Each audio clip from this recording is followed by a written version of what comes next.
Johnson here, looking again here at Wargame Airland Battle. I usually start my videos on the loading screen, so today we're just going to look at some of the basic stuff you'll see when you come in here. So down here on the left here, this is kind of where you run everything. You can see your options, you can change your stuff here. I got my video set up pretty high right now, looks pretty good. I want to see if this cloud thing will change though. But yeah, it looks pretty good. I was going to turn it down just for doing these videos, but I've decided not to do that. The game looks too awesome. You can see your profile here with your friends, connected friends. It looks more like a friend list than anything. You can change your nickname or whatever, but that's where you do it. Decks here, you get all your default decks that you can't delete. So these are the ones that come with it, NATO's in the pack, of course. And then these are some of my decks up here that you create. I don't see a limit on the amount of decks you can have, so it's pretty ridiculous how much stuff you can do. Multi, of course, is where you can see the games. This list is usually very long, but it's not right now. I mean, it's 7 o'clock on a Thursday afternoon. No, not even that, 6 o'clock where I am, so I'm not that surprised. They finally set up just a 10v10 place over here, and you can see a lot more games here, even without all those players, but there's still, most of the players, I would argue, are in this 10v10, even in the top up here. Game list again, that's not 10v10. Leaderboard, which they just added here, which is kind of why I wanted to make the video.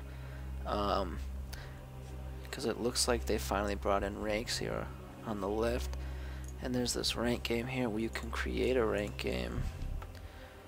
Look at that, 2v2 arranged, 2v2 auto match, and this is completely new. This must have been brought in last night.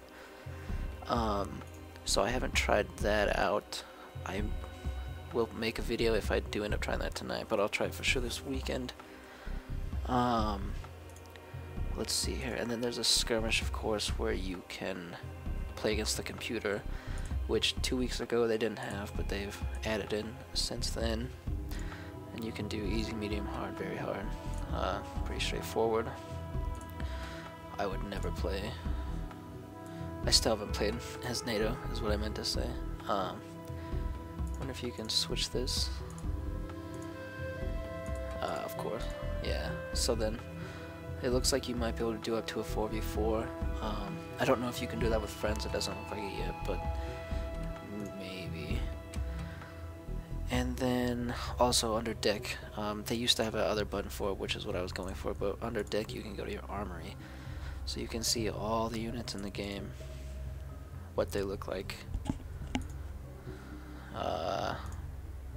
It's pretty sweet. Sometimes you can have them move around too.